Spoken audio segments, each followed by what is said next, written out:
Well, it's me again, Pastor Rochelle, coming to you as a real life Christian. I mean, there's some people that live, to their faith, but gets hard. But I'm about to go into work because I actually have to have a real job. A lot of people have a luxury of being home and having other people pay for their bills, but unlike society, I choose to work because I have a family to provide for. I have a newborn, I have a wife, bills, a 3-year old to take care of. And I choose to go to work every day, no matter if I like my job or not, and work until God provides something better. And I'm satisfied until He decides to move me somewhere else. But I wanted to touch on a subject that is very touchy to a lot of people, and that is substance abuse. I struggled with it as actually right before I was a teenager, and as a teenager, it wasn't just alcohol that I had a problem with. It was um, crystal meth and all kinds of different things. I'll just name some that people know. But alcohol was the hardest one to get rid of. And I know I have a family member. I'm not going to mention that person's name, or he or she, because there's several in my family that are dealing with an addiction. And yes, for those people who say that once you found God, your addiction is gone. If you really say that and you really believe that, that's fine with you. But a person that actually struggles with addiction will always struggle with addiction, no matter if you find God or not. God helps you in your path and overcome your urges to sin again, which is use the alcohol or whatever the addiction you may have. Because a lot of people, it's not just drugs, it's not just alcohol. A lot of people have addiction to money, fame, popularity. It's a sin. God didn't create you to be in this world and be popular. Matter of fact, when Jesus was here, He was not popular at all. He was one of the most hated people on this planet. The devil even tried to find reasons to kill Him. Many times in the Bible, it counts that the devil tried to get Jesus killed. And he thought he was going to succeed. But God had a plan that He didn't know of. And it was great, because if it wasn't for Jesus dying on the cross, I'd be dead. Because there would be no Holy Spirit, and there would be no way for me to be saved, and there would be no way for me to beat my addiction to alcohol and drugs. It's not a thing where people just, you just go up to the altar and you get saved and automatically all your problems go away. It doesn't work that way. I hate to tell people. It's going to be hard, and more likely you're going to be more tempted by the devil of you wanting to sin and do all kinds of bad things when you're saved than when you weren't saved. Yes, you're going to be doing bad, but right now you have God on your side. You trust in Him, and you walk by faith, not by sight. Excuse me. Quoted that wrong. Sorry, Jesus. It hurts me to see these people on TV saying, "Oh, we have an epidemic for people are lonely, or people are addicted to drugs, and we need a solution." There is a solution. Bring prayer back in church. Pray. Teach kids about the Bible in school like it was a long time ago. Nowadays, people get offended if you pray at work. People get offended when you pray for your food even though somebody else made it. But they don't understand that God's the one that provided it. Yeah, somebody else might have cooked my food and I paid them for it, but it's not free. Somebody gave them that obligated to make it. You can't just sit there and say, "Oh, yeah, I'm saved, so I don't have to worry about nothing." That's not how life works. God don't put you through things so you could just, "Oh, God got it." Well, He does, but it takes effort on your part. Just because you're saved and you're a Christian doesn't mean anything. Yeah, you're saved, you're going to go to heaven, that's it. The rest is up to you and God, for you and God to work it together. Not for me to tell you, "Oh, beat your addiction, just get saved, and you'll be just fine." It doesn't work that way. And I'm tired of preachers preaching that on the stage when they have no idea what they're talking about. For the people who do know what it talks about, well then, great.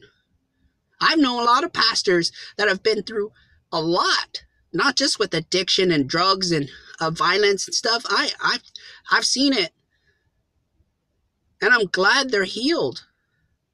But I guarantee you, if you talk to them, the addiction is still there. It's easier because you have God on your side, and He'll help you fight those temptations. That's why you stay in the Word. That's why you look at the Bible. You keep reading every day. Trust me, every day I read the Bible, I find something new. I find a new message from Him. You know, I just want people to understand that addiction is always going to be there. It's always going to be with somebody. Once they have addiction, they're always going to have it. It's just easier to deal with when you're saved. I've been to rehab. It didn't work for me. I had family that didn't care about me. A lot of family that don't. But I don't care. It's not that I don't care about them. Because I'm taught to forgive those people who hurt me, no matter what they've done to me. Yes, it's been hard. But I did it. You have to overcome your fears. You have to overcome your life. Because life is hard. Especially as a Christian. It is much harder to be a Christian than to being an unsaved person in this world. Unsaved, you could fit in right away. If you're a saved person, you're outspoken about it. There's a lot of places that won't hire you. There's a lot of places that won't do it. But people talking about other people coming from another country. Saying that, oh, they can't get jobs. They can't get welfare. They can't get this. They can't get that. What about the people here? I know my job as an ordained minister. I'm supposed to help those in need. And I understand that. But there comes to a point where there's so many people that are already here. That are not just from another country. They're not just from veterans and homeless people down the street. There's kids homeless.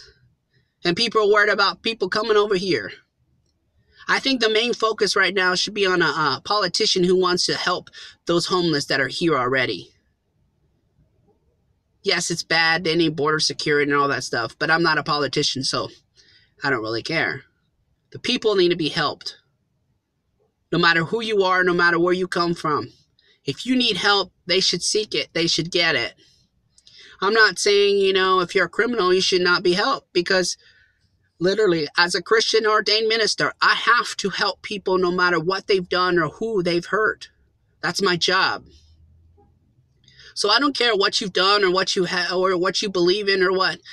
I'm supposed to help you. That's my job. So you preachers out there that are preaching that I can't help, you won't help people in need. You need to find another job because that's not how people are supposed to help other people. Doesn't matter what kind of skin color you are. Doesn't matter what you believe, what you like, what you don't like. In this world, it's called living. God gave you love. The most precious thing that God gave us was love, especially when He sent His only Son to die on the cross so you can have to be saved. Like, I don't understand all these people in these churches. Oh, you're not a member, so we can't help you. That's not how it is. Doesn't matter if you're a member of a church. Those churches, I hate when they say that, oh, you're not a member, we can't do this, we can't do that for you. You can't vote on this, you're not a member. Doesn't matter. If they read the Bible correctly, it says, we are the church. When you are a Christian, when you're born again, you are the church. No matter where you go, you're the light. You shine where you're at. You're your own minister. Doesn't matter if you just go to school and get ordained like I did. You don't have to. You're already ordained. You're ordained by the Holy Spirit when you get saved. That moment you get saved, you are the church. Wherever you go, you are the church. So you preachers better be getting that right. Don't take the word and twist it. That's what other religions do. They twist it. So you can't go to a Christian church and say that, yeah, I want this and I want that. No, if you're not a member, you can't do this. You can't do that. Doesn't matter to be a member of a church. I can have church in my own house. I have the degree for it. I'll do it at my house. It doesn't matter. And I'm tired of these Christians saying, oh, you're not a member, you can't do this. The church is not the church. A church is a man-run thing. You don't need it. It's good to go to church so you can get in the Word and you can learn more. You can learn a little better because sometimes in the Bible it is hard to understand. I get that. But when I open my church, there ain't going to be no membership anything. We are the church. Us as Christians, we are the church. We are the light. We were sent to be the light for Jesus Christ, to win souls for them, to help people in need, to show that there is love in the world no matter who you are. I just want to get that out there because addiction will kill people. People will get hurt. There's violence out there. All I need you to know is that there's people who actually love you, no matter who you are or what you've done. And I'm that real Christian that's going to tell you how it is. I will preach you the best you can. I'll preach you a good sermon. But remember, we are the church. We are the light. Remember, love Jesus, love people, hate sin. We're called to hate, but only sin. Not what people do, not their actions. We're not supposed to hate one another either. We're supposed to get along. That's a commandment. So I hope you understand what a commandment is. So your preachers out there better be getting their preaching right. Preach what's in the Bible, not what's in your mind. We don't need politics in church. We need a pastor that's going out there and preach and win souls for God. And so real life Christian, telling you how it really is. About to go to work. You guys have a blessed day. I love everybody.